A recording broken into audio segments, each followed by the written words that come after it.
Welcome back. నేటి నుంచి గ్రామ సభలు, నేటి నుంచి 24వ తేదీ వరకు గ్రామ సభలు. ముఖ్యంగా ఏదైతే ప్రభుత్వం 4 ప్రతిష్టాత్మక పథకాలు ప్రారంభించ తలపెట్టిందో, ఒకటి కొత్త రేషన్ కార్డ్స్ కావచ్చు, ఇందిరమ్మ ఇండ్లు కావచ్చు, ఇందిరమ్మ ఆత్మీయ భరోసా కావచ్చు, రైతు భరోసా కావచ్చు. ఈ 4ంటికి సంబంధించి అర్హుల ఎంపికకు సంబంధించి విధి విధానాలకు సంబంధించి డిసైడ్ చేసేందుకు ఈ నెల 24వ తేదీ వరకు ఈ గ్రామ సభలు ఉంటాయి.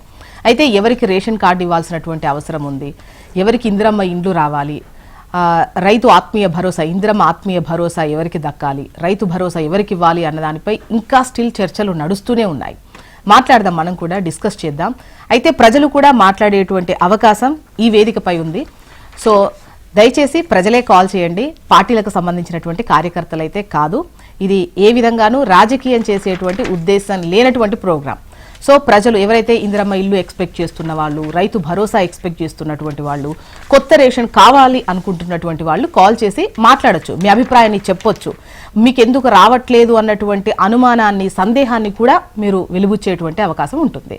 సో స్క్రీన్ పై ఉన్నటువంటి నెంబర్స్కు కాల్ చేసి మీరు కూడా మాట్లాడవచ్చు. మరి ఇప్పుడు గెస్ట్లతో మనమైతే ప్రోగ్రామ్ స్టార్ట్ చేద్దాం. ప్రస్తుతం స్టూడియోలో మనతో పాటు ఉన్నారు కిరణ్ యాదవ్ గారు, కాంగ్రెస్ అధికార ప్రతినిధి.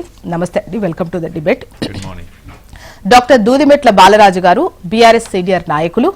అమర్నాథ్ గారు, బీజేపీ అధికార ప్రతినిధి. నమస్తే అండి, వెల్కమ్ టు ద డిబేట్ ఇద్దరికి. బాలరాజు గారు నమస్కారం మేడం. నమస్తే అండి. అర్హులైన వాళ్లకే పథకాలు అందాలి అన్నటువంటి దాంతో గ్రామ సభలు నిర్వహించే తలపెట్టారు. ఇవాళ నుంచే స్టార్ట్ అవుతోంది, 24వ తేదీ వరకు ఉంటుంది. 26వ తేదీన లాంఛనంగా ఈ కార్యక్రమాలను ప్రారంభిస్తారు. సో గ్రామ సభలు అనేది చక్కని వేదికే అని అనిపిస్తోంది. ఎందుకంటే అందరికీ తెలుస్తుంది ఎవరు పంట పండించే వాళ్ళు ఎవరు, పండించని వాళ్ళు ఎవరు, అదేవిధంగా ఎవరికి రేషన్ కార్డు ఇవ్వాల్సినటువంటి అవసరం ఉంటుంది, ఎవరు అనర్హులు అనేది. ఏమంటారు? ముందుగా మీకు జ్యోత్స్న గారు, అదేవిధంగా హెచ్ఎంటీవీ ప్రేక్షకులకి, ప్యానెల్ లో పెద్దలందరికీ నమస్కారం. ప్రధానంగా జ్యోత్స్న గారు, బీఆర్ఎస్ పార్టీగా మొదటి నుంచి కూడా మేము ఏదో చెప్తా ఉన్నాం, అర్హత పేరుతోటి, గ్రామ సభల పేరుతోటి అనర్హుల్ని ఎక్కువ చేసే ప్రయత్నం ఏదైతే చేస్తారో దాన్ని ఖండిస్తా ఉన్నాం.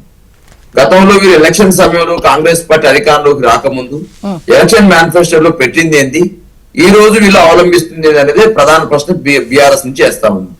ఇవాళ ప్రధాన ప్రశ్న ఏంటంటే, ఎలక్షన్ సమయంలో మీరు అందరూ ఏమన్నారు, రైతాంగానికి మొత్తం కూడా రుణమాఫీ చేస్తామని చెప్పినారు.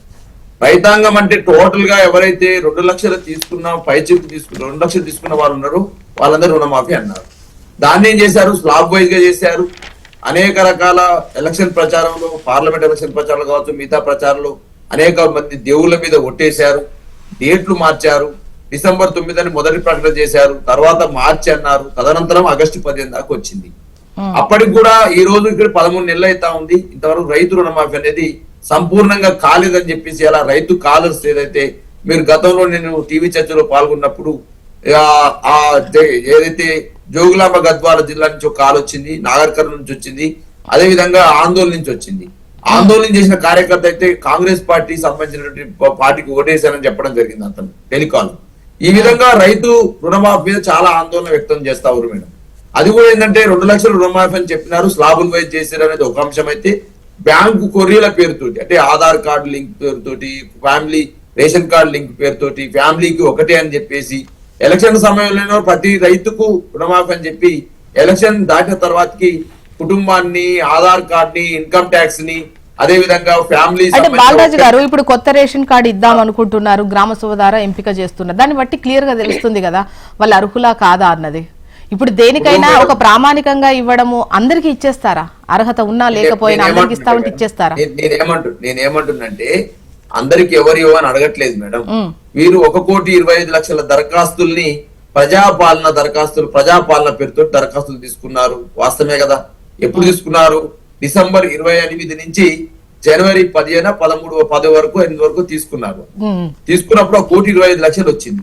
ఆ 1,25,00,000 దరఖాస్తులలో ఎవరికి ఇందిరమ్మ ఇల్లు కావాలనో వాళ్ళు మెన్షన్ ఉంది, ఎవరికి ఇందిరమ్మ ఇళ్లలో జాగా లేని వాళ్ళు, జాగా ఉన్న వాళ్ళనే దాన్ని మెన్షన్ ఉంది, డబ్బా ఉంది, అదే విధంగా కాలం ఉంది. అదే విధంగా మీరు రైతు భరోసా సంబంధించి కావాల్సిన వాళ్ళు, రైతు కూలీలు ఎవరైతే ఉన్నారో వాళ్ళ నమోదు ఉన్నది. అదే విధంగా కౌలు రైతులు ఎవరు అందులో నమోదు ఉన్నది. అదే విధంగా ఉద్యమకారులకు సంబంధించి ఉన్నది, నిరుద్యోగులకు సంబంధించి అనేక కాలమ్స్ ప్రజాపాలన దరఖాస్తులో పెట్టినారు. మళ్ళా ఇప్పుడు గ్రామ సభల పేరుతో ఈ అడావుడి ఏం జరుగుతుంది అనే దాని మీదనే బీఆర్ఎస్ ప్రశ్న. ఈ గ్రామ సభల పేరుతో ఏం జరుగుతుందంటే మేడం, ఎవరైతే కాంగ్రెస్ పార్టీ కార్యకర్తలు ఉన్నారో, ఎవరైతే ఎమ్మెల్యేకు సాధారణ అనుచరులు ఉన్నారు, ఎవరైతే ఆ మంత్రికి ఇప్పుడు ఇన్ఛార్జ్ మంత్రి సంతకం పెడితేనే ఇందిరమ్మ ఇండ్లు అనేటువంటి పేపర్లలో చూస్తా ఉన్నాం కథనాలు. ఎమ్మెల్యే సిఫార్సు చేసిన వాళ్ళకి ఇందిరమ్మ ఇండ్లు రేషన్ కార్డులు అని చెప్పేసి మనం ఇలా పేపర్లో కథనాలు చూస్తా ఉన్నాం, సోషల్ మీడియాలో కనపడతా ఉంది. మళ్ళీ యథావిధిగా రాదొచ్చే మళ్ళా మొదలన్నట్టు మళ్ళా యథావిధిగా గ్రామ సభల పేరుతోటి తతంగం అంతా జరుగుతుంది. మళ్ళా ఎవరైతే చేతులు మియాములు మళ్ళా జొరబడతవి, మళ్ళా ఇవాళ అవినీతికి దారి తీస్తుంది. మేము ఇందిరమ్మ ఇల్లు పెట్టిస్తామని చెప్పేసి మళ్ళీ పైసలు అవినీతి దారి తీసే అవకాశం ఉంది. కాబట్టి ఈ గ్రామ సభలు ఎందుకని అంటే ఆల్రెడీ ప్రజాపాలన దరఖాస్తుల్లో నమోదైనాయి కదా. ఎవరికి రైతు భరోసా కావాలి, ఎవరికి రైతు బంధు కావాలి, ఎవరికి రుణమాఫీ కావాలి, ఎవరికి ఇందిరమ్మ ఇండ్లు కావాలనే దాన్ని రేషన్ కార్డు కావాలనే ఎవ్రీథింగ్ నమోదైంది కదా ప్రజాపాలన దరఖాస్తులో. దాని మీద స్కూటీ చేసుకుంటే సరిపోద్ది కదా. మళ్ళీ ఈ అడావుడి పేరేంది? మళ్ళీ అందరూ ఇప్పుడు ఏమన్నారండి, సాగు యోగ్యమైన భూమి, సాగు యోగ్యం కాని భూమి. ఇదేందండి? మీరు ఆ రోజు రైతు భరోసా అందరికి ఇస్తామన్నారు, 15,000 నుంచి 12,000కు వచ్చింది. ఆల్రెడీ 3. బాలరాజు గారు మళ్ళీ మీ వర్షం తీసుకుంటా. ఒకసారి అమర్నాథ్ గారి వర్షం తీసుకున్న తర్వాత మీ సమాధానం తీసుకుంటే కిరణ్ గారు. అమర్నాథ్ గారు మీరు మాట్లాడండి. అందరికి నమస్తే అండి. ప్యానెల్లో ఉన్న మిత్రులకు, జ్యోత్స్న గారికి, మీరు అట్లనే మన వ్యూవర్స్ కు నమస్తే. ఇప్పుడు మేడం ఈ మొత్తం విషయాన్ని మనము దరఖాస్తుల పరంపరగా చూడొచ్చు. ఇప్పుడు ఇందాక బాలరాజు గారు మిత్రులు కూడా చెప్తున్నారు, డిసెంబర్ 2023లో మొట్టమొదటిసారికి ప్రజాపాలన అనే దాంతో 1,26,00,000 దరఖాస్తులు స్వీకరించారు. ఆ తర్వాత కులగణన సర్వే, జనగణన సర్వే అనే పేరు మీద మళ్ళీ దరఖాస్తులు తీసుకున్నారు అందరి దగ్గర. ఎందుకంటే ఆ సర్వే కూడా మీరు చూస్తే దాదాపు 31 కాలమ్స్ 32 కాలమ్స్ అన్ని వివరాలు, అంటే ఐటీ గట్టులు దగ్గర నుంచి వాళ్ళ ఆదాయం దగ్గర నుంచి అన్ని వివరాలు తీసుకున్నారు. భూమి, 4-వీలర్ 2-వీలర్ ఇవన్నీ. ఆ తర్వాత ఇప్పుడు మళ్ళీ మొన్నటికి మొన్న దరఖాస్తు తీసుకొని రైతు భరోసా ఇస్తామని చెప్పి మళ్ళీ పప్పులో కాలేసి తూచి అట్లా అనలేదని కేబినెట్ లో నిర్ణయం తీసుకొని సాగు భూమి అంటే ఈ కాంగ్రెస్ ప్రభుత్వం వచ్చినప్పటి నుంచి దరఖాస్తుల డ్రామా చేస్తున్నది తప్పితే ఎక్కడ కూడా చిత్తశుద్ధి, జవాబుదారీతనం పనిచేస్తారు. ఈ రోజు ఇందాకే నేను పేపర్ లో మీరు వార్త చదువుతున్నప్పుడు నేను కూడా చదివితే, ఇప్పుడు సడన్ గా కొత్త రూల్ తీసుకొచ్చారు. 20 రోజులు, పోయిన సంవత్సరం 20 రోజులు ఎంఎన్ఆర్జీ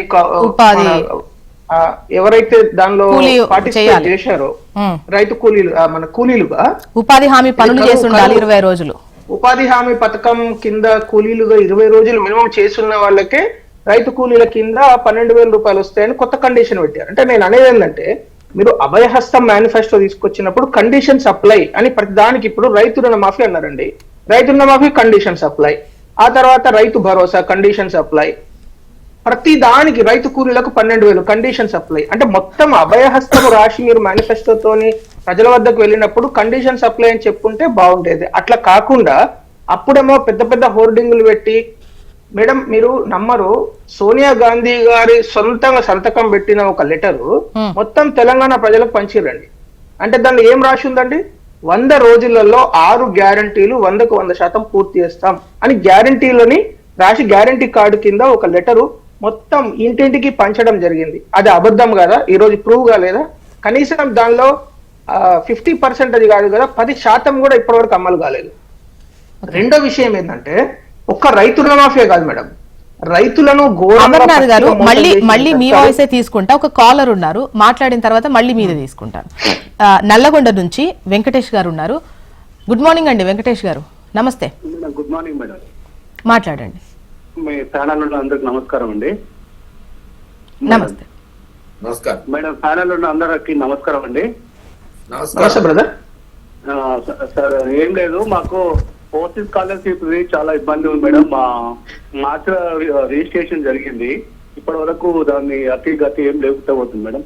మా పాప వెళ్ళింది, దాని గురించి మాట్లాడదామని ఫోన్ చేసిన. కింద కొద్దిగా ఇనిషియేట్ తీసుకున్నాను, కొద్దిగా దానిపైన బీసీలము కొద్దిగా ఎంకవైపు వస్తున్నాం, దీనిపైన కొద్దిగా ఇనిషియేట్ తీసుకొని సార్ చెప్పండి. ఓకేనా, ఖచ్చితంగా. ఓకే అమర్నాథ్ గారు. మేడం ఇప్పుడు ఇందాక కాలర్ కూడా చూడండి, అంటే ప్రతి విషయంలో కూడా ఎక్కడ కూడా ఒక పొంతన లేకుండా, అంటే ఇప్పుడు నేను ఒక 2-3 ఎగ్జాంపుల్స్ చెప్తాను. రైతు రుణమాఫీ విషయంలో రేవంత్ రెడ్డి గారేమో 40 లక్షల మందికి ఇచ్చేసినామని పెద్ద పెద్ద హోర్డింగులతోని పెద్ద పెద్ద పేపర్ యాడ్స్, మరాఠీ న్యూస్ పేపర్లు, బెంగాలీ న్యూస్ పేపర్లు కూడా వేయించారు. ఇక్కడికి వస్తే అగ్రికల్చర్ మినిస్టర్ తుమ్మల నాగేశ్వరరావు గారు ఏం చెప్తారు, 22 లక్షల మందికి అయింది, ఇంకా 20 లక్షల మందికి బాకీ ఉన్నదని. ఇంకో దిక్కు ఈ సర్వేను డిసెంబర్ లో మొత్తం అందరికి ఎవరైతే ఆర్టీఐలో ఫైల్ చేస్తారో వాళ్ళందరికీ సర్వే రిపోర్ట్ ఇస్తామని రేవంత్ రెడ్డి గారు చెప్పారు. బట్టి విక్రమార్క గారేమో ఇది కాన్ఫిడెన్షియల్ ఫైల్, ఇది ఎవరికి ఇచ్చేది లేదు, ఇది ఓన్లీ ప్రభుత్వం దగ్గరనే ఉంటారు.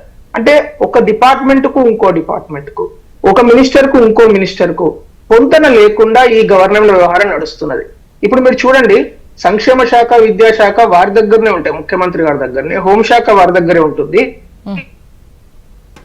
అక్కడ సంక్షేమ విద్యార్థులు 46 మంది చనిపోతారు వివిధ కారణాల వల్ల, ఫుడ్ పాయిజనింగ్ వల్ల అని రిపోర్ట్స్ వస్తాయి, అలిగేషన్స్ వస్తాయి. వారు దాని మీద ఇప్పటివరకు రివ్యూ నిర్వహించలేదు సంక్షేమ శాఖ.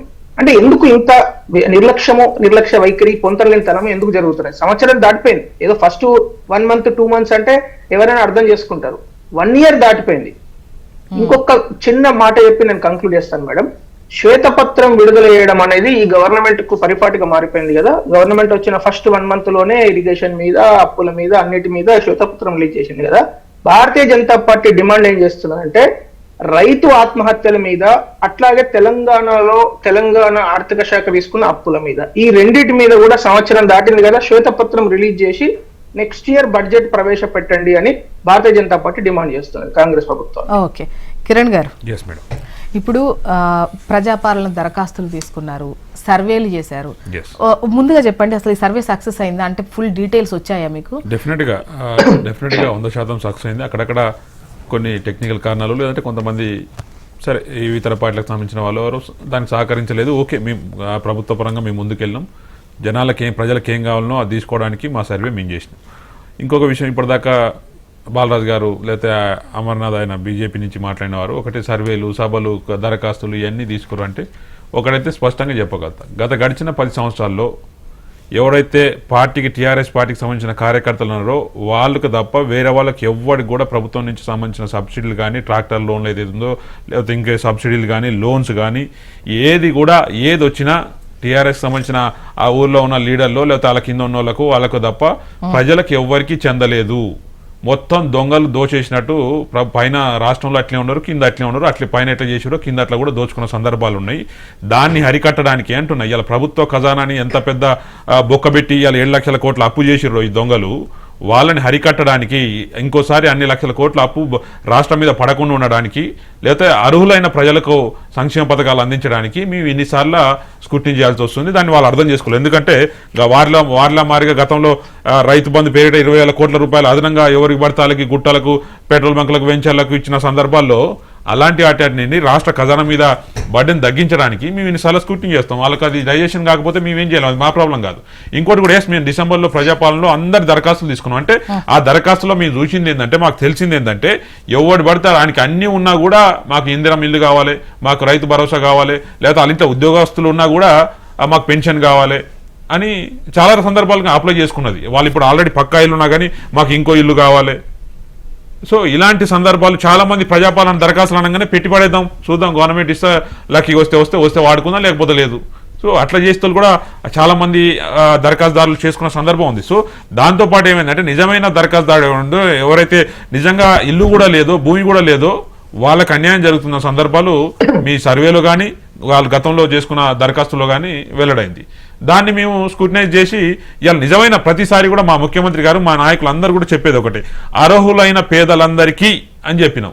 అది వాళ్ళకి వినపడకపోతే ఇక మేమేం చేయలేము. ఇంకోటి కూడా ఏంటంటే, వాళ్ళలాగా ఎవడికి పడటానికి మా కింద పని చేస్తానుకో మాకు అందరికి ఇచ్చుకుంటూ పోతా అంటే ప్రజలు ఎప్పుడు అట్లే ఉంటారు అనేది వాళ్ళ ఉద్దేశం. కానీ మా ఉద్దేశం అది కాదు.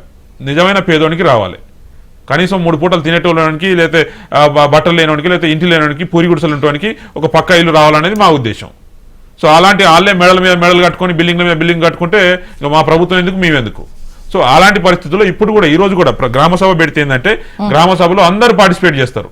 ఎవరికైనా నేను అప్లై చేసుకున్నా, నాకు ఆల్రెడీ ఇల్లు ఉంది, లేకపోతే మా ఇంట్లో ఉద్యోగాలు ఉంటే వాళ్ళు చెప్తారు, ఈయనకు ఉద్యోగాలు ఉన్నాయి, ఈయనకి ఎట్లా ఇచ్చారా మీరు అని అడుగుతారు, లేదా లేనోనికి ఇది లేదా అని చెప్తారు. సో ఇలాంటి దానికి గ్రామ సభలు పెడతాం తప్ప ఇన్నిసార్లు గ్రామ సభలు ఎందుకు, ఎన్ని ఇస్తారంటే కూలీలకు ఇచ్చేటువంటి కార్యక్రమం ఏదైతే ఉంటుందో, ఇందిరమ్మ ఆత్మీయ భరోసా 12,000 ఒకరికి. అయితే గత సంవత్సరం 20 రోజులు ఉపాధి హామీ పనులు చేసిన వాళ్ళకే అంటున్నారు. కానీ ఆ పని దొరకని వాళ్ళు కూడా ఉన్నారు. అంటే ఊళ్ళల్లో ఆ సిచ్యువేషన్ ఉంటుందా ఉండదు? Definitely. కొంతమంది తీసుకెళ్తారు, కొంతమంది తీసుకెళ్తారు. ఆ పని కూడా దొరకని వాళ్ళు ఉన్నారు. నేను ఏమంటున్నానంటే ప్రతి ఒడు ఇలా నాకు ఇలా అన్నం లేదంటే ఇలా ఏమంటారు గ్రామ ఉపాధి హామీ పథకం ఏంటంటే ఖచ్చితంగా పోతే అట్లీస్ట్ ఆ రోజుకు 300-400 వస్తే తినొచ్చు అన్న ఉద్దేశంతో ఎవరైతే ఏమీ లేదో అసలు పనే దొరకట్లేదో వాళ్ళు గ్రామీణ ఉపాధి పథకం పోతారు ఖచ్చితంగా, పోకుండా అయితే ఉండరు. మరి అలాంటి వానికి పేదోళ్ళకి అసలు లేనివానికి కదా మేము ఇచ్చేది ప్రభుత్వం ఫస్ట్, వాళ్ళకి ఇస్తా అంటే వీళ్ళకి నొప్పింది అసలు. మరి ఇంకెవరికి ఇవ్వాలంటే అన్ని ఉన్నోనికి ఇవ్వాలా? ఇప్పుడు రోజుకు 1000 రూపాయలు సంపాదించడానికి ఇవ్వాలా, రోజుకు 200-300 కూడా పనిలోనికి ఇవ్వాలా? అంటే పని లేని వాళ్ళు వచ్చినట్టు చేస్తే ఇచ్చేసేస్తారా అట్లా? డెఫినెట్ గా దాంట్లో కూడా ఖచ్చితంగా ఇస్తాం. దాంట్లో కాచు ఆ గుర్తింపు ఏది అవసరం ఉండదు అందులో. ఇప్పుడు ఏది అవసరం లేదు. ఎవరైతే గత సంవత్సరంలో 20 రోజులు పనికి పోయి ఉంటారో వాళ్ళకు భూమి అస్సలు వాళ్ళ పేరు మీద సెంటు భూమి కూడా లేకుండా ఉంటుందో వాళ్ళకి ఖచ్చితంగా ఆర్డర్ ప్రకారం ఎంత 100 మంది ఉంటే 100 మందికి ఫస్ట్ మాకున్న బడ్జెట్ ప్రకారం లేకపోతే మాకున్న లిమిట్ ప్రకారం ఫస్ట్ ఎవరికి వస్తే వాళ్ళకి ఇచ్చేస్తాం. డెఫినెట్గా ఇస్తాం, అందరికి ఇస్తాం. దాంట్లో గైడ్ లైన్స్ ఉంటాయి. వారు అన్నట్టు అమర్నాథ్ గారు మాట్లాడినట్టు ప్రతి దానికి కండిషన్స్ అప్లై ఉంటాయి. ఇది గవర్నమెంట్, ఇది ఏదేమన్నా సత్రం నడిపిస్తలే లేకపోతే మేము దానం చేస్తలే. నువ్వు ఇవాళ నా తెలంగాణ రాష్ట్రంలో 4 కోట్ల మందికి మొత్తం గవర్నమెంట్ అన్ని ఇచ్చి పెట్టాలంటే అది ఏ గవర్నమెంట్తో కాదు అది. సో ఖచ్చితంగా దాని గైడ్ లైన్స్ ఉంటాయి, టర్మ్స్ అండ్ కండిషన్స్ ఉంటాయి. దాని ప్రకారం ప్రభుత్వం ముందుకు పోతుంది. అసలైన పేదోన్ని వాని కొంచెం అన్నా పైకి తీసుకొచ్చే ప్రయత్నం కాంగ్రెస్ ప్రభుత్వం చేస్తుంది. దాంట్లో ఎటువంటి అనుమానం లేదు. మీ గ్రామ సభలకి ఇంత ఆగమాగమవుతున్నందుకు గ్రామ సభలు పెడితే మీ తప్పే ఉంది అంటున్నా. ఇక మీలాగా ఎవరికి పడతానికి ఇచ్చుకుంటూ పోతే ఇది లూటీ అవుతుంది ప్రభుత్వం ఇది. సో ఆ లూటీని ఈసారి కానీ రాష్ట్ర ప్రభుత్వాన్ని ఖచ్చితంగా సక్సెస్ఫుల్ గా నడిపిస్తాం. ఇంకోటి కూడా ఈ బీజేపీ వాళ్ళు ఏందేందో మాట్లాడుతారు. ఆయన అదేంది 46 మంది చనిపోయారు, గురుకులాలు సమీక్ష చేయలేదు, మా ముఖ్యమంత్రి దగ్గర అన్ని శాఖలు ఉన్నాయంటే చెప్తున్నా. నువ్వు ఎన్నో ఇంట్లో పండుకుంటే ముఖ్యమంత్రి గారు ఏం చేస్తున్నా అనేది నీకు వచ్చి చెప్పరు ఎవరు. ప్రతిది కూడా పేపర్లు వస్తేనే లెక్క, టీవీలు వస్తేనే లెక్క కాదు. ముఖ్యమంత్రి గారు అంటారు ఆయన దగ్గర ఉన్న ప్రతి దాని మీద రివ్యూ చేస్తారు. నీకు తెలియాల్సిన అవసరం లేదు అంటున్నా. అసలు నువ్వు ఎవరు తెలుస్తానికి అంటున్నా, నువ్వు ఎవరు తెలుస్తానికి ఏమంటా. ప్రతి సమీక్ష ముఖ్యమంత్రి గారు ప్రతిరోజు day to day secretary politicians work ని కవరప్ కాకుండా పొలిటీషియన్స్ వర్క్ చేస్తారా? డెఫినెట్ గా అంటున్నా. మీ హెచ్ఎంటీవీలో ముఖ్యమంత్రి గారు డే టు డే మొత్తం ఏం సమీక్షలు చేస్తున్నా అనేది వస్తుందా చెప్పండి అంటున్నా. ఇవాళ ఆయనకున్న టైంలో ఖచ్చితంగా ఆయనకున్న డిపార్ట్మెంట్ మీద డెఫినెట్ గా రివ్యూ చేస్తారు, ఆయన చేస్తారు, లేకపోతే ఆయన కింద అధికారులు చేస్తారు. ఇవాళ ముఖ్యమంత్రి గారు చేస్తేనే రివ్యూ కాదు కదా. ఇవాళ గతంలో ఎప్పుడు లేని విధంగా మా ప్రజాప్రతినిధులందరూ స్కూళ్ళకి తనిఖీలకు పోతారు అంటున్నా. స్కూళ్ళకి కలెక్టర్లు తనిఖీలకు పోతారు, ఎమ్మెల్యేలు పోతారు, ఎంపీలు పోతారు, మంత్రులు కూడా పోయి విద్యార్థులతో చేస్తుంది అంటున్నా. మరి ఇంక 46 మంది చనిపోతే రివ్యూ లేవు, ఇంకోటి లేదు అంటే మాత్రమే చేస్తుంది అంటే మాది మాత్రం చేస్తున్నాను. ఏం చేస్తున్నాను దానికి ఆన్సర్ చెప్తున్నా అంటున్నా. అన్ని నాకు తెలిసి చెప్పాల్సిన అవసరం లేదు. బీజేపీ వాళ్ళకి అన్ని ఇన్విటేషన్ కార్డులు ఇచ్చేయాల్సిన అవసరం లేదు. ప్రభుత్వ బాధ్యత ఏం చేయాలో చూసి చేస్తూనే ఉంటుంది అంటున్నా. నీలాగా కేంద్ర ప్రభుత్వంలో గత 10 సంవత్సరాల నుంచి ఇప్పుడు నుండి రాష్ట్రానికి ఏం లేకుండా ఉత్తగా రూపాయి కూడా తీసుకురాకుండా ఊకనే స్టేట్మెంట్లు ఇచ్చుకుంటే తిరిగే బాబతు మా కాంగ్రెస్ ప్రభుత్వం కాదు, మా నాయకులు కాదు. మీరు వచ్చి ఇలా అట్లయిపోయింది ఇట్లయిపోయింది ఇలా కూర్చొని డిబేట్లో కూర్చొని మాట్లాడితే అసలు బీజేపీ వాళ్ళతో మాట్లాడే అవసరం కూడా లేదు. నువ్వు తెలంగాణ రాష్ట్రానికి ఏదైనా నిధులు తీసుకొచ్చి మీ ప్రాజెక్టు చేసినాం ఇది మా ఘనత అని చెప్పుకున్న రోజు వాళ్ళతో మాట్లాడుతుంది తప్ప ఇప్పుడు ఊరికే సొల్లు మాటలు చెప్తే వాళ్ళకు ఆన్సర్ చేయాల్సిన అవసరం కూడా రావట్లేదా? కిరణ్ గారు సొల్లు మాటలు మాట్లాడేది ఎవరో ప్రజలు చూస్తున్నారు. గవర్నమెంట్ ఎవరికి ఎక్కువ మంది ఎమ్మెల్యేలు ఎవరు ఇచ్చారో ప్రభుత్వం ఎవరు ఇచ్చారో చూస్తారు అంటున్నా. 10 సంవత్సరాలు లాస్ట్ గత ఎప్పుడు మీ ప్రభుత్వం ఉన్నది, ఎప్పుడు మీ మాటలు నమ్మిందేవాడు అంటున్నా. మీ మాటలు నమ్మిందేవాడు ప్రభుత్వం ఇచ్చింది వాడికి అంటున్నా. ఇప్పుడు మీరు చెప్తున్నారు కదా మరి కండిషన్ సప్లై మేనిఫెస్టో అన్నింటి కండిషన్ సప్లై అంటే ఇప్పుడు నీ ప్రధానమంత్రి ఏమన్నా ఎవరికి దేశం మొత్తం అందరికి ఇస్తా 100 కోట్ల మందికి ఇస్తా అంటుడా? నీ ప్రధానమంత్రి 100 కోట్ల మందికి ఇస్తా అంటుడా? ప్రధానమంత్రి ఒక్క మీకు మాకు కాదు, అందరికి అదే ప్రధానమంత్రి చెప్తున్నా. అదే దోసుకునే ఏమంటారు చోరు ఎవరు ఉన్నారు కదా, అందరు అంటారు కదా చౌకీదార్ చోర్దార్ అన్నట్టు అందరికి ప్రధానమంత్రి ఆయన కూడా మరి అందరికి ఇస్తున్నా అంటున్నా. ఆయన ఉన్నా గడిచిన 10 సంవత్సరాలు తెలంగాణ రాష్ట్రానికి ఏమి ఇచ్చిండు? ఇంకా తెలంగాణ రాష్ట్రంలో విభజన హక్కులు ఏవైతున్నా వాటి కోసం ఇంకా కొట్లాడాల్సిన పరిస్థితి వస్తుంది. తెలంగాణ విభజన హక్కులు ఉన్నాయి, ఆ హక్కుల కోసం ఇంకా 10 సంవత్సరాల తర్వాత కూడా కొట్లాడాల్సిన పరిస్థితి వచ్చింది అంటున్నా. అలాంటి ప్రధానమంత్రి అలాంటి పార్టీ నీది. ముందు ప్రజలు ఈ 4 అంశాలకు సంబంధించి పథకాలకు సంబంధించి సభలకు సంబంధించి మాట్లాడదాం. బాలరాజు గారు ఇప్పుడు ఈ సభా వేదికగా అంటే ఈ సభలు ఏర్పాటు చేస్తే గనక అంటే క్లియర్ గా క్లారిటీ వస్తుంది కదా ప్రజల్లో, ఎవరికి ఇస్తున్నారు ఎవరికి ఇవ్వట్లేదు. ప్రజలు కూడా చాలా సందర్భాల్లో కూడా పార్టీకి సంబంధించిన వాళ్ళు లేదంటే ఎమ్మెల్యేకి సంబంధించిన అనుచరులకో లేదా వాళ్ళకే వస్తున్నాయి వాళ్ళే పంచుకుంటున్నారు అనేటువంటి మాటకు చెక్ పెట్టే అవకాశం ఈ గ్రామంలో సభలతో రాదంటారా?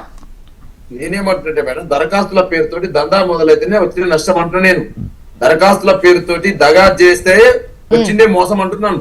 ఇలా దరఖాస్తుల పేరుతోటి దందా మొదలయ్యి మరి అలా ఓళ్ళైతే పైసలు ఇవ్వబడుతుందో వాళ్ళకి ఈ ప్రయత్నం జరిగింది అనుకోండి, చాలా నష్టం జరుగుతుంది కదా. ఆన్లైన్ యుగంలో ఎవ్రీ డాటా ఇవాళ మనకు ఆన్లైన్ లో లభిస్తా ఉంది మేడం. ఇవాళ రైతులకు సంబంధించిన డాటా ఉంది, రైతులకు సంబంధించినటువంటి వ్యవసాయం చేసిన భూముల డాటా ఇవాళ ఆన్లైన్ లో ఉంది, రైతులకు సంబంధించినటువంటి కాకుండా రేషన్ కార్డు ఎంతమందికి కావాలి, ఇన్ని అప్లికేషన్ వచ్చినది డాటా ఉంది. ఇవాళ సుమారు ప్రభుత్వం చెప్తుంది కదా 80 లక్షల పైచలకు దరఖాస్తులు ఏదైతే ఇండ్లు కావడం కోసం వచ్చింది అని చెప్పేసి అన్నారు. ఆ ఇండ్లు దానిలో ఇళ్ల స్థలం ఉన్న వాళ్ళు ఎంతమంది ఉన్నారు, ఇళ్ల స్థలం లేని వాళ్ళు ఉన్నారు. 6 లక్షల పైచలకు 6,68,000 ఇళ్లు స్థలం లేని వాళ్ళు, ఇల్లు కావాల్సిన వాళ్ళు ఉన్నారు. 12 లక్షల పైచలకేమో ఈ సంబంధించిన వాళ్ళు ఉన్నారు. ఇట్లా ఒక డాటా ఉంది. ఆ డాటా ప్రకారం పోతే మీకు 30 లక్షల అర్హులను చేరిందని మీరు అంటా ఉన్నారు, ఇంకా 50 లక్షలు స్క్రూటినీ చేయాలంటున్నారు. మరి దరఖాస్తుల దందా ఏంటంటే నేను అక్కడనే బీఆర్ఎస్ పార్టీ అడిగేది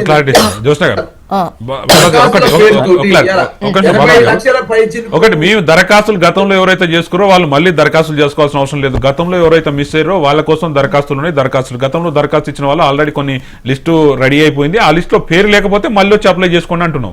ఇంకోటి, గ్రామ సభలలో మీ ఇప్పుడు టీఆర్ఎస్ పార్టీ కానీ, బీజేపీ కానీ, కాంగ్రెస్ కానీ అందరు లీడర్లు రావచ్చు, అందరు నాయకులు వస్తారు. క్లారిటీ మిస్ అయినట్టు అనిపించట్లేదా? ఇప్పుడు గతంలో అప్లై చేసుకున్నారు, అందులో ఇప్పుడు ప్రజాపాలన ఏదైతే అభయహస్తం పేరుతోనే అప్లై దాంట్లో ఇందిరమ్మ ఇల్లుంది, రైతు భరోసా, చేయూత, ఇంకా 4-5 పథకాలకు సంబంధించి అన్ని ఉన్నాయి. అప్పుడు ఇచ్చి మళ్ళీ సర్వే అప్పుడు డీటెయిల్స్ ఇచ్చి మళ్ళీ ఇవ్వాల్సిన పని లేదు మేడం. ఇప్పుడు గతంలో ఎవరైతే అప్లై చేసుకుర్రో వాళ్ళ కన్ఫ్యూజన్ ఉండదా? ఏ కన్ఫ్యూజన్ లేదు, క్లియర్ గా చెప్తున్నాం. సభలో మళ్ళీ అప్లై చేయడం అవసరం లేదు. గతంలో ఎవరైతే అప్లై చేసుకున్నా ఒకవేళ పేరు లిస్ట్ ఆల్రెడీ ఉన్నది, కొంత లిస్ట్ వచ్చింది, దాంట్లో పేరు లేకపోతే మళ్ళీ అప్లై చేసుకుని గతంలో అప్లై చేసిన అప్లై చేయాల్సిన అవసరం లేదు. కొత్త వాళ్ళు ఎవరైనా అప్పుడు మిస్ అయితే మళ్ళీ ఇప్పుడు అప్లై చేసుకోవచ్చు. కొంతమంది ప్రచారం ఏం చేస్తారంటే అప్పుడు ఇచ్చిన వాళ్ళకి వస్తుంది, లేకపోతే మిగతా వాళ్ళకి రాదనేది కొంత రూమర్స్ నడుస్తుంది. అందుకనే మీరు అప్పుడు ఒకవేళ ఇవ్వలేకపోతే మళ్ళీ ఒకసారి కూడా మీకు అవకాశం ఇస్తే అక్కడే నింపి ఇచ్చేసేయండి అని చెప్పేది. ఇంకోటి కూడా గ్రామ సభల ద్వారా ట్రాన్స్పరెన్సీ కోసం, ఇగో ఇంతమందికి మీ ఊర్లో ఇంతమందికి ఇచ్చినాం, ఇంతమందికి రిజెక్ట్ చేసినాం అని అందరి సమక్షంలో, అన్ని పార్టీల లీడర్లు, అందరు ప్రజలందరి సమక్షంలో ఇస్తాం. ఎవరికైనా నాకు ఆల్రెడీ ఇల్లు ఉంది, లేకపోతే ఇంకో నాకు కారు ఉంది, నా ఇంట్లో ఉద్యోగం ఉంటే వాళ్ళే చెప్తారు కదా. ఇప్పుడు టీఆర్ఎస్ పార్టీ వాళ్ళు, ఇంకో వేరే పార్టీ వాళ్ళు ఉంటే వాళ్ళే చెప్తారా ఈయనకి ఇల్లు ఉందా, ఎట్లా ఇచ్చినావు నువ్వు, పైసలు తీసుకొని ఇచ్చినావు అని చెప్తారు. ఇక్కడ దళారులకు కానీ, దందాలకు కానీ, పైసలకు కానీ ఏం అవకాశం లేదు. డైరెక్ట్ అధికారులు వస్తారు, అధికారులకు ఇవ్వాలి, ట్రాన్స్పరెన్సీ ఉంటుంది. బాలరాజు గారు, అవకతవకలకు అవకాశం ఉండదు గ్రామ సభలు అయితే అంటున్నారు. ఇప్పుడు అనర్హులకు అవకాశం ఇవ్వద్దు అనేది బీఆర్ఎస్ పార్టీ వాదనైనా, బీజేపీ వాదనైనా, ఇప్పుడు కాంగ్రెస్ ప్రభుత్వ వాదనైనా కరెక్టే అండి, నేను కాదంటలే.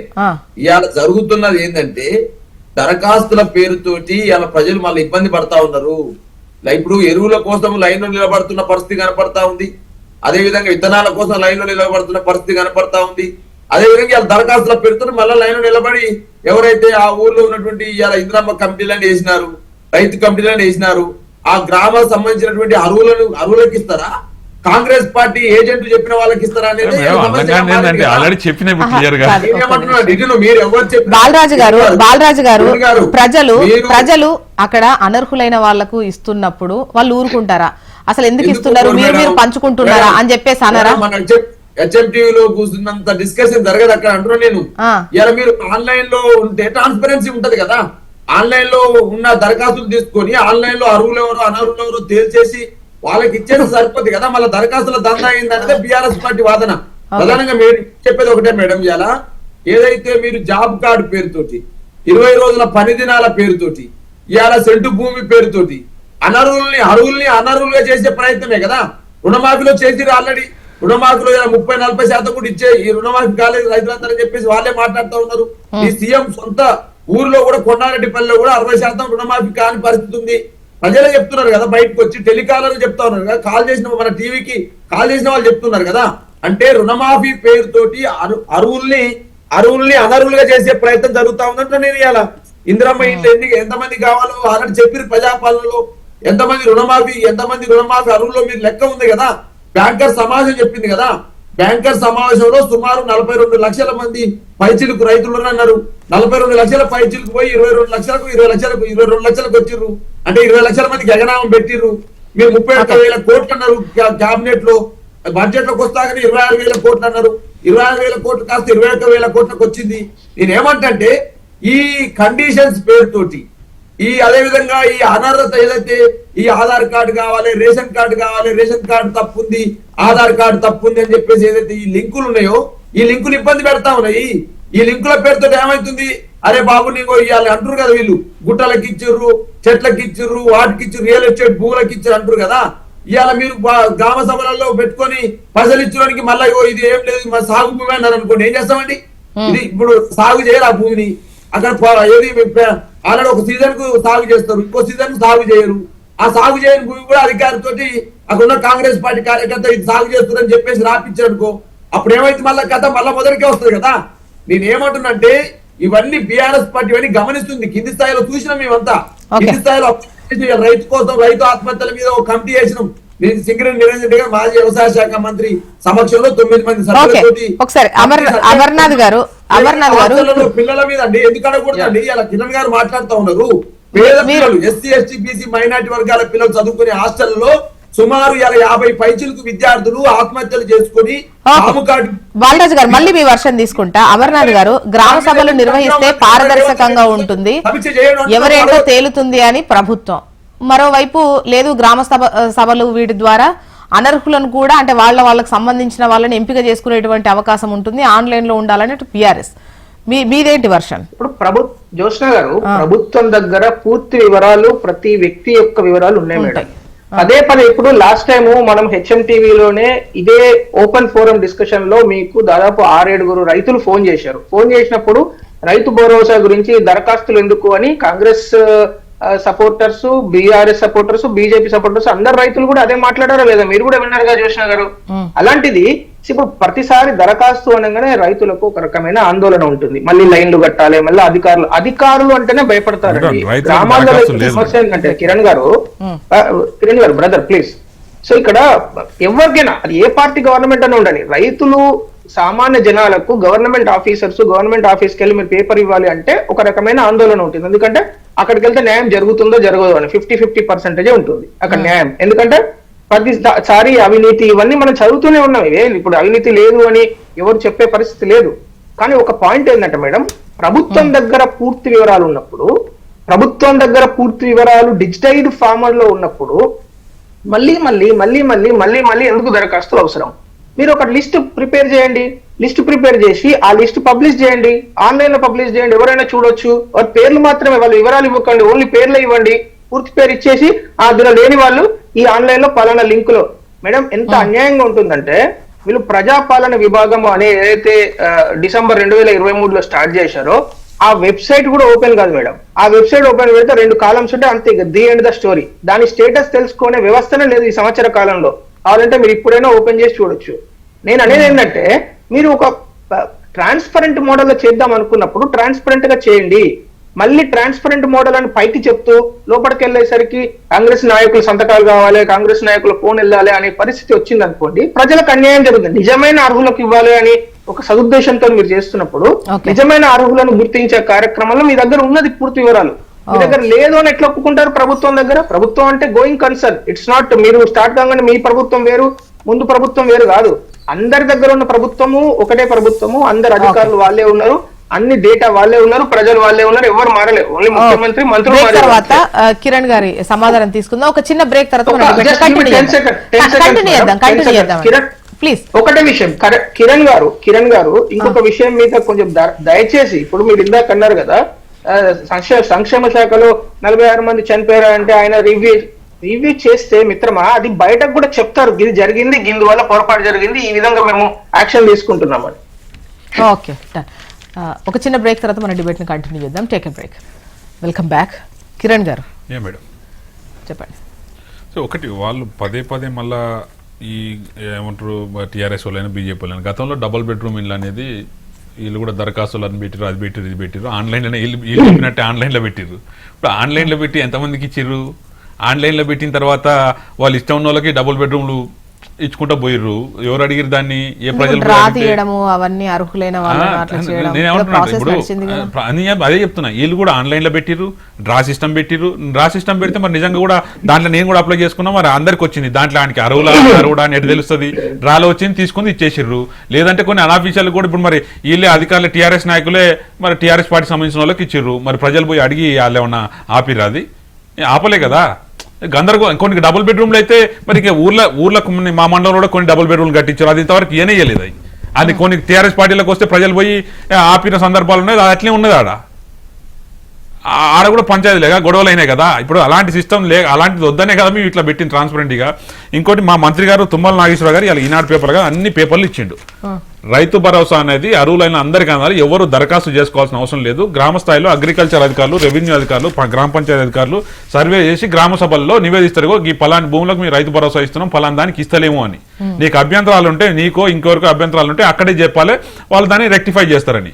ఇంకా వీళ్ళు పదే పదే దరఖాస్తుల గురించి మాట్లాడితే ఎట్లయితుంది? ఇంకేదైనా మీరు విలువైన సూచనలు ఇవ్వండి, సలహాలు ఇవ్వండి, దాన్ని తీసుకొని ఇంకేదైనా చేయడానికి ప్రయత్నం చేస్తుంది తప్ప దరఖాస్తులు, దందాలు, ఇంకోటి ఏమవుతుంది అదేమవుతుంది ఇవన్నీ అవసరం లేదు. మీరేమన్నా ఉంటే సూచనలు ఇవ్వండి, ఖచ్చితంగా దాన్ని మేము తీసుకుంటాం, దాన్ని అప్డేట్ చేస్తాం, రాబోయే సందర్భాల్లో దాన్ని వినియోగిస్తాం. ఇంకా బీజేపీ లీడర్లకు కూడా వాళ్ళు కూడా ఈ రివ్యూలు చేస్తే చెప్పాలి కదా అంటారు. ఇప్పుడు ముఖ్యమంత్రి రివ్యూ చేస్తే దాని గురించి ఖచ్చితంగా 1-2 నిమిషాలు మీ మీడియాలో పేపర్లో వస్తుంది. ఇలా కింది ఆఫీసర్లు కూడా ఎవరైతే ప్రిన్సిపల్ సెక్రటరీ స్థాయిలు కూడా రివ్యూలు చేస్తారో వాళ్ళు రెగ్యులర్గా ఆ డిపార్ట్మెంట్లో, ముఖ్యమంత్రి ఒక్కడే మంత్రి, ఆయన మంత్రి లేడు కానీ మిగతా దానికి ప్రిన్సిపల్ సెక్రటరీ, దాని శాఖ అంతా డిపార్ట్మెంట్ అంతా ఉన్నది కదా, వాళ్ళందరూ రివ్యూలు చేసుకుంటూనే ఉంటారు, ఎప్పటికప్పుడు ఏం చేయాలనేది రివ్యూలు చేసుకుంటూనే ఉంటారు.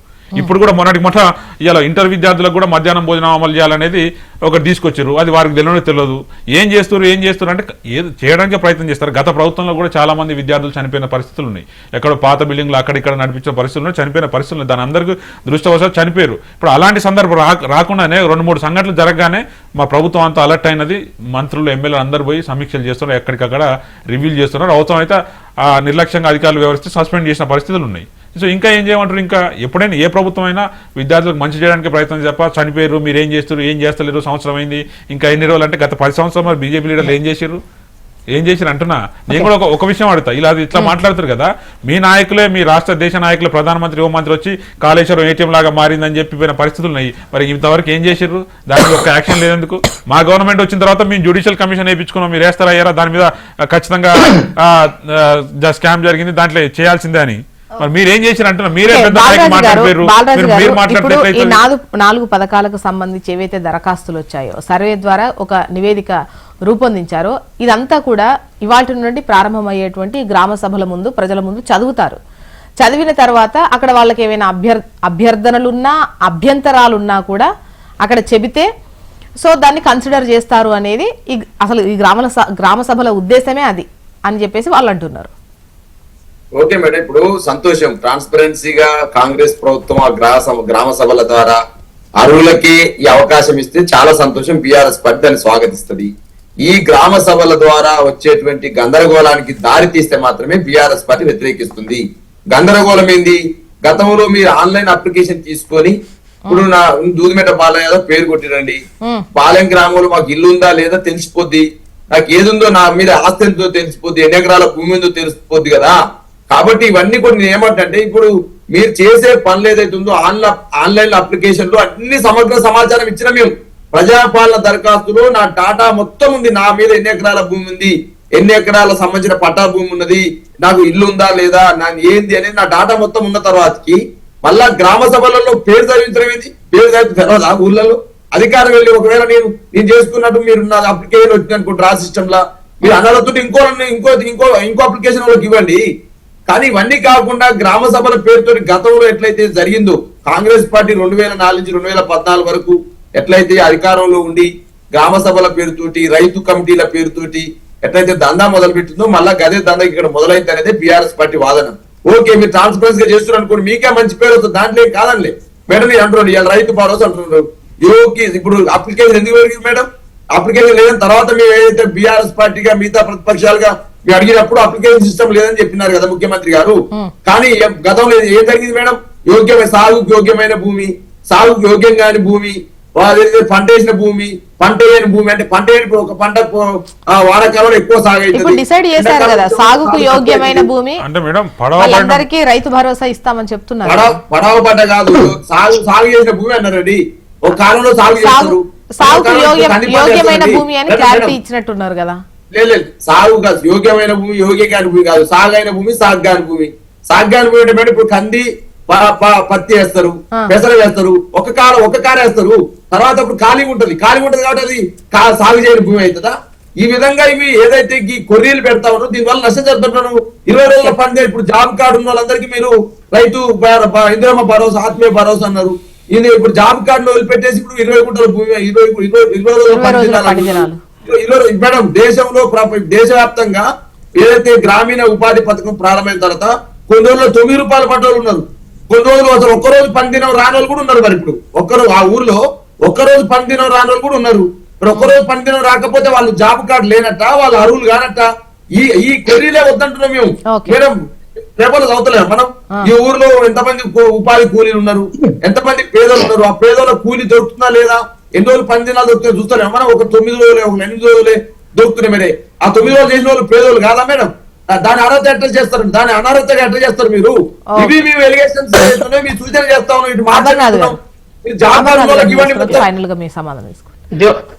జ్యోత్స్న గారు, ఇప్పుడు సరే వాళ్ళు చెప్పింది కొద్దిసేపు. ఇప్పుడు హైపోథెటికల్ గా మనం రేపు పొద్దున గ్రామ సభలు సక్సెస్ అయితాయా, ఫెయిల్ అయితాయా, దొంగలు వస్తారా, మంచి వాళ్ళు వస్తారా, మనం హైపోథెటికల్ గా ఇప్పుడు మాట్లాడొద్దు. లెట్ us అస్యూమ్ దట్ వారు చేసే కార్యక్రమం ఎంతో కొంత చిత్తశుద్ధం చేస్తున్నాం అనుకుందాం. ఆ తర్వాత మనం మళ్ళీ డిబేట్ చేయొచ్చు అది సరిగ్గా కాకుంటే. కానీ ఒక విషయం అయితే, ఏదైతే దరఖాస్తు లేకుండా రైతు భరోసా ఇవ్వాలి అని నిర్ణయం తీసుకున్నారో దానిలో ఎన్ని లక్షల ఎకరాలకు మీరు ఇస్తున్నారో అనేది అయితే పబ్లిష్ చేయొచ్చు కదా. అది చేస్తే తేలిపోతుంది కదా. ఇప్పుడు గత 11 సంవత్సరాలుగా ఏం జరిగిందో తుమ్మల నాగేశ్వరరావు గారు అసెంబ్లీలో ఏం చెప్పారు? 84,000 కోట్ల రూపాయలు పంచడం జరిగింది రైతు బంధు కింద. దానిలో 28,000 కోట్ల రూపాయలు గుట్టలకు, కొండలకు, అవేందవి డిటిసిపి లేఅవుట్లకు ఇచ్చారు అనేది వాళ్ళు చెప్పారు. అది చెప్పినప్పుడు అంత క్లియర్ గా 28,432 కోట్లు అని చెప్పినప్పుడు ఆ రిమైనింగ్ పోర్షన్ లో ఎన్ని లక్షల ఎకరాలు వచ్చినాయి, ఏ మండలాలలో ఎన్ని వేల ఎకరాలు వచ్చినాయి అనేది పబ్లిష్ చేసేస్తే ఎడతెల్లం అవుతుండే కదా. ఎందుకంటే ఇక్కడ డౌట్ ఎందుకు వస్తుంది జ్యోత్స్న గారు అంటే, మీరు మన ప్యాడీ కలెక్షన్ 97 లక్షల టన్నుల ప్యాడీ కలెక్షన్ టార్గెట్ పెట్టుకున్నారు వరి తీసుకుంటామని. ఎంత చేశారు ఇప్పటి వరకు? 42 లక్షలని మొన్న జస్ట్ కలెక్టర్ల సమావేశంలో వచ్చిందని నేను పేపర్లోనే చదివాను. 42 లక్షలకే ఆగిపోయింది. ఇక కొత్తగా ఇప్పుడు కల్లాలేం రావట్లేదు, అన్ని వాపస్ తీసుకెళ్తున్నారు కలెక్షన్ సెంటర్స్. అంటే మీరు పెట్టుకున్న టార్గెట్ కు మీరు అచీవ్ చేసేదానికి చాలా పెద్ద డిఫరెన్స్ ఉంది. కాబట్టే డౌట్లు వస్తున్నాయి బ్రదర్. ఎందుకు ఈ ప్రభుత్వాన్ని ప్రశ్నిస్తున్నామంటే, వాళ్ళు 97 లక్షలు అన్నప్పుడు 97 లక్షలు. ఈ ప్రభుత్వం వచ్చినప్పటి నుంచి కాంగ్రెస్ ప్రభుత్వము టార్గెట్ పెట్టుకున్న దాన్ని క్రాస్ చేసింది. అంటే చాలా అద్భుతంగా వీళ్ళు అచీవ్ చేసింది ఏమైనా ఉన్నది అంటే ఓన్లీ అప్పు చేయడం. 68,000 కోట్లు అప్పు చేస్తామని చెప్పారు. ఈ పాటికే 1,40,000 కోట్లు అప్పు చేసినామని వాళ్ళే చెప్తున్నారు. అంటే అది ఒక్కటి తప్ప మిగతా ఏది కూడా వాళ్ళు పెట్టుకున్న టార్గెట్ అచీవ్ కాలేదు.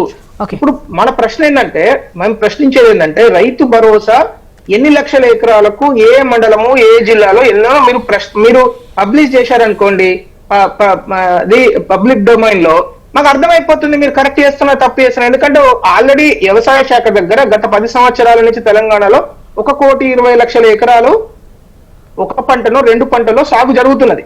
సరే దానికి ఒక 5% ఫ్యాక్టర్ ఆఫ్ ఎర్రర్ పెట్టుకున్నా కూడా ±5% ఉండాలి. ఎంతనో చెప్పండి, తెలిసిపోతుంది కదా మీరు కరెక్ట్ చేస్తున్నారు తప్పు చేస్తున్నారు. తెలుస్తుంది. కిరణ్ గారు, యా మేడం, ఇంకోటి వీళ్ళేమో ఇట్లా మాట్లాడి వీళ్ళు పెద్ద తెగ బాధపడిపోతారు. మా కాంగ్రెస్ పార్టీ లీడర్లు, కార్యకర్తలు ఏమంటారంటే, ఈ రోజు రేషన్ కార్డులు, పెన్షన్లు, లేదా ఇండ్లు, ఈ రైతు భరోసా అనేది పార్టీకి సంబంధం లేకుండా మీరు ట్రాన్స్పరెన్సీగా పెట్టి అందరికి ఇస్తా అంటే రేపు మన కోట్లు వేసేది లేదని మా కార్యకర్తలు బాధపడుతున్నారు. మరి సరే, మా కార్యకర్తలు బాధపడుతున్నారు. అందుకంటే మా ప్రభుత్వం, అరే కార్యకర్తలు మీకు అవసరం లేదురా భయ్, ప్రజలందరికీ అందాలే, అరువులైన అందరికి చేరాలి, మనం పెట్టుడో నువ్వు పెట్టుడో నీ పెట్టుడో పార్టీ కోసం కాదు చేసేది, తెలంగాణ ప్రజలందరికీ అందాలనేది ప్రభుత్వం ఆలోచన.